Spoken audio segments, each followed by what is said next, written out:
ಕಾಯಕ ಮತ್ತು ದಾಸೋಹ ಪರಿಕಲ್ಪನೆ ಜೊತೆಗೆ ಸ್ತ್ರೀಯರಿಗೆ ಸಮಾಜದಲ್ಲಿ ಸಮಾನತೆ ನೀಡಿದ ವಿಶ್ವಗುರು ಬಸವಣ್ಣನವರ ದಾರಿಯಲ್ಲಿ ನಡೆಯುತ್ತಿರುವ ಪುಷ್ಪಗಿರಿ ಪರಮಪೂಜ್ಯ ಶ್ರೀ ಶ್ರೀ ಸೋಮಶೇಖರ ಶಿವಾಚಾರ್ಯ ಮಹಾಸ್ವಾಮೀಜಿಗಳು ಮಹಿಳಾ ಸಬಲೀಕರಣಕ್ಕೆ ಮುನ್ನುಡಿ ಬರೆದಿದ್ದು ನಿಜಕ್ಕೂ ಅಗಮ್ಯವಾಗಿದೆ.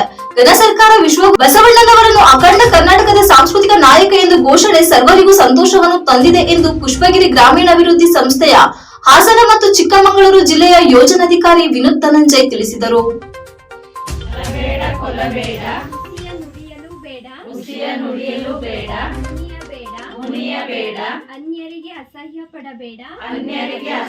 ಕಾಯಕ ಮತ್ತು ದಾಸೋಹ ಪರಿಕಲ್ಪನೆ ಜೊತೆಗೆ ಸ್ತ್ರೀಯರಿಗೆ ಸಮಾಜದಲ್ಲಿ ಸಮಾನತೆ ನೀಡಿದ ವಿಶ್ವಗುರು ಬಸವಣ್ಣನವರ ದಾರಿಯಲ್ಲಿ ನಡೆಯುತ್ತಿರುವ ಪುಷ್ಪಗಿರಿ ಪರಮಪೂಜ್ಯ ಶ್ರೀ ಶ್ರೀ ಸೋಮಶೇಖರ ಶಿವಾಚಾರ್ಯ ಮಹಾಸ್ವಾಮೀಜಿಗಳು ಮಹಿಳಾ ಸಬಲೀಕರಣಕ್ಕೆ ಮುನ್ನುಡಿ ಬರೆದಿದ್ದು ನಿಜಕ್ಕೂ ಅಗಮ್ಯವಾಗಿದೆ.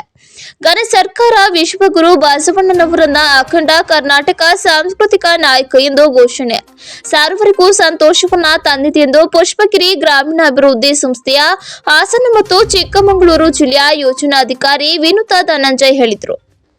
ತಾಲೂಕಿನ ಹಳೆಬೀಡಿನಲ್ಲಿ ಪುಷ್ಪಗಿರಿ ಗ್ರಾಮೀಣಾಭಿವೃದ್ಧಿ ಮಹಿಳಾ ಸ್ವಸಹಾಯ ಸಂಘದಿಂದ ನಡೆದ ಕಾರ್ಯಕ್ರಮದಲ್ಲಿ ಮಾತನಾಡಿದ ಅವರು, 12ನೇ ಶತಮಾನದಲ್ಲಿನ ಬಸವಣ್ಣನವರು ಅನುಭವ ಮಂಟಪದ ಮೂಲಕ ಪ್ರಜಾಪ್ರಭುತ್ವದ ಸಂಸತ್ ಮೊದಲಿಗೆ ಪರಿಚಯ ಮಾಡಿದ ಹೆಗ್ಗಳಿಕೆಗೆ ಅವರಿಗೆ ಸಲ್ಲುತ್ತದೆ. ಸಮಾಜದಲ್ಲಿ ಅಡಗಿದ ಅಸಮಾನತೆ ವಿರುದ್ಧ ಹೋರಾಟ ನಡೆಸಿ ಸಮಾಜಿತ ಪರಿಕಲ್ಪನೆಯನ್ನ ನಾಡಿಗೆ ಸಂದೇಶದ ನೀಡಿದಲ್ಲದೆ ಸರ್ವರಿಗೂ ಸಮಬಾಳು ಎಂಬ ಕರೆಯನ್ನ ನೀಡಿ ಸಕಲ ಜೀವಿಗಳಿಗೂ ಲೇಸನ್ನ ಬಯಸಿದವರು.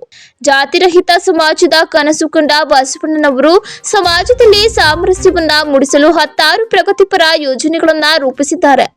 ಹೆಣ್ಣು ಕೇವಲ ಒಂದು ಚೌಕಟ್ಟಿಗೆ ಮಾತ್ರ ಸೀಮಿತ ಎಂಬ ಕಾಲಘಟ್ಟದಲ್ಲಿ ಹೆಣ್ಣಿಗೆ ದೈವದ ಸ್ಥಾನವನ್ನ ನೀಡಿ ಆಕೆಗೆ ಅನುಭವ ಮಂಟಪದಲ್ಲಿ ಸ್ಥಾನ ನೀಡಿ ವಚನ ಸಾಹಿತ್ಯ ರಚನೆಗೆ ಪ್ರೇರಣೆ ನೀಡಿದ್ದು 12ನೇ ಶತಮಾನದ ಬಸವಾದಿ ಶರಣರು ಎಂಬ ವಿಚಾರವನ್ನ ಯಾರು ಮರೆಯಬಾರದು ಎಂದ ಅವರು, ಇಂತಹ ವಿಭೂತಿ ಪುರುಷ ಕ್ರಾಂತಿಯೋಗಿ ವಿಶ್ವಗುರು ಬಸವಣ್ಣನವರಿಗೆ ಕರ್ನಾಟಕ ಸರ್ಕಾರ ಸದ್ಯ ಅಖಂಡ ಕರ್ನಾಟಕದ ಸಾಂಸ್ಕೃತಿಕ ನಾಯಕ ಎಂದು ಘೋಷಣೆ ಮಾಡಿರುವ ಸರ್ಕಾರಕ್ಕೆ ಅಭಿನಂದನೆ ಸಲ್ಲಿಸಲಾಗುತ್ತದೆ ಎಂದರು. ಪುಷ್ಪಗಿರಿ ಜಗದ್ಗುರುಗಳು ಕೂಡ ಮಹಿಳಾ ಸಬಲೀಕರಣಕ್ಕೆ 2020ರಲ್ಲಿ ಪುಷ್ಪಗಿರಿ ಗ್ರಾಮೀಣಾಭಿವೃದ್ಧಿ ಸಂಸ್ಥೆ ಸ್ಥಾಪಿಸಿ ಮಹಿಳೆಯರಿಗೆ ಕೌಶಲಾಭಿವೃದ್ಧಿ ಮತ್ತು ಸ್ವಉದ್ಯೋಗ ಪರಿಕಲ್ಪನೆ ತರಬೇತಿ ನೀಡುತ್ತಾ ಬಸವಣ್ಣನವರ ಆದರ್ಶಗಳನ್ನು ಪಾಲಿಸುತ್ತಿರುವ ಜಗದ್ಗುರುಗಳು ಪುಷ್ಪಗಿರಿ ಕ್ಷೇತ್ರವನ್ನ ಪ್ರವಾಸಿ ತಾಣವಾಗಿಸಿ ಮಹಾನ್ ವ್ಯಕ್ತಿತ್ವ ಅವರದು.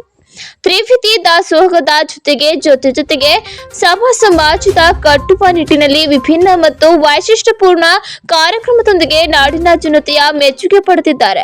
ಇಂದು ಹಳೆಬೀಡು ಪುಷ್ಪಗಿರಿ ಗ್ರಾಮೀಣಾಭಿವೃದ್ಧಿ ಮಹಿಳಾ ಸ್ವಸಹಾಯ ಸಂಘದಿಂದ ಅಭಿನಂದನಾ ಕಾರ್ಯಕ್ರಮವನ್ನ ಸರಳವಾಗಿ ನಡೆಸಿದ ಬಗ್ಗೆ ತಿಳಿಸಿದರು. ಈ ಸಂದರ್ಭದಲ್ಲಿ ಹಳೆಬೀಡು ಪುಷ್ಪಗಿರಿ ಗ್ರಾಮೀಣಾಭಿವೃದ್ಧಿ ಮಹಿಳಾ ಸ್ವಸಹಾಯ ಸಂಘದ ಸದಸ್ಯರಾದ ಶಕುಂತಲಾ ಬಸವರಾಜ್, ಪ್ರೇಮಲೀಲಾ, ಶಕುಂತಲಾ, ಪ್ರಭಾವತಿ, ರೂಪಾ, ಸವಿತಾ, ನೇತ್ರಾವತಿ, ಶಿವಕುಮಾರಿ, ಮಮತಾ, ಲೀಲಾವತಿ ಇನ್ನು ಮುಂತಾದವರು ಹಾಜರಿದ್ದರು. ಯಾಕಪ್ಪ ಖುಷಿಯಾದ ವಿಚಾರ ಅಂತಂದ್ರೆ, ಬಸವಣ್ಣನವರು 12ನೇ ಶತಮಾನದಲ್ಲೇ ನಮ್ಮ ಮಹಿಳೆಯರಿಗೆ ಸಮಾನತೆಗಾಗಿ ಹೋರಾಡಿದಂಥವ್ರು. ಯಾವುದೇ ಜಾತಿ ಭೇದ ಇಲ್ದಲೆ, ಯಾವುದೇ ವರ್ಣ ಭೇದ ನೀತಿ ಇಲ್ದಲೇನೆ ನಮ್ಮ ಹೋರಾಡಿದಂತಹ ಹರಿಕಾರರು ಸಮಾನತೆಗಾಗಿ ಅವತ್ತಿನ ದಿನದಲ್ಲೇ ಹೋರಾಡಿದ್ದಾರೆ. ಅದೇ ಹಾದಿಯಲ್ಲಿ ನಮ್ಮ ಪರಮ ಪೂಜ್ಯರು ಸಹ ಇವತ್ತು ಯಾವುದೇ ಜಾತಿ ಭೇದ ಬಡವ ಬಲ್ಲಿದ ಇಲ್ದಲೆ ನಮ್ಮ ಸ್ವಸಹಾಯ ಸಂಘಗಳನ್ನ ನಾವಿವತ್ತು 16 ಜಿಲ್ಲೆಗಳಲ್ಲಿ ನಾವಿವತ್ತು ಸ್ವಸಹಾಯ ಸಂಘಗಳನ್ನ ಮಾಡಿದೀವಿ. ಅವರ ಹಾದಿಲೇ ನಡೀತಾ ಇದೀವಿ.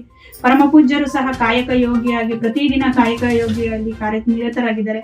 ಅವರ ಒಂದು ಆದರ್ಶದಂತೆ ನಾವು ಸಂಘದಲ್ಲಿ ಮಾರ್ಗದರ್ಶನವನ್ನು ಪಡಿತಾ ಬಸವಣ್ಣನವರ ಒಂದು ಈ ದಿನದ ಮೂಲಕ ನಾವು ಪ್ರತಿ ಸಂಘದಲ್ಲಿ ಇವತ್ತು ಅನ್ಕೊಂಡಿದೀವಿ. ತಿಂಗಳ ಒಂದು ಸಲ ಸಭೆ ಮಾಡಿದಾಗ ಪ್ರತಿಯೊಬ್ರು ಒಂದೊಂದು ವಚನನ ಹೇಳ್ತಾ ವಚನದ ಒಂದು ಅರ್ಥವನ್ನ ತಿಳಿತಾ ಸಂಘವನ್ನ ನಾವು ಇವತ್ತು ಮಾಡೋಣ ಅನ್ನೋ ಒಂದು ವಿಚಾರಗಳನ್ನ ನಾವಿಲ್ಲಿ ಮಂಡನೆ ಮಾಡ್ತಾ ಒಂದು ಖುಷಿಯಾದ ವಿಚಾರನ ಹಂಚ್ಕೊಂಡಿದೀವಿ. ಇದಕ್ಕೆ ನಿಮ್ಮೆಲ್ಲರ ಸಹಕಾರ ಇರೋದು ನಮ್ಗೆ ತುಂಬಾ ಒಂದು ಹೃತ್ಪೂರ್ವಕವಾದ ಧನ್ಯವಾದಗಳನ್ನ ನಾನು ಹೇಳ್ತಾ ಒಂದೆರಡು ಮಾತನ್ನ ಮುಗಿಸ್ತೇನೆ.